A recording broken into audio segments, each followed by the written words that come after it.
Hey guys, welcome back to my channel. In today's video, I'm going to show you how to remove card from Google Wallet. First, unlock your phone and open the Google Wallet app.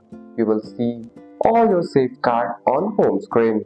Now tap the card you want to remove from the Google Wallet. This opens the card details screen. On the card details screen, look for the more option or three dot in the top corner. Tap it.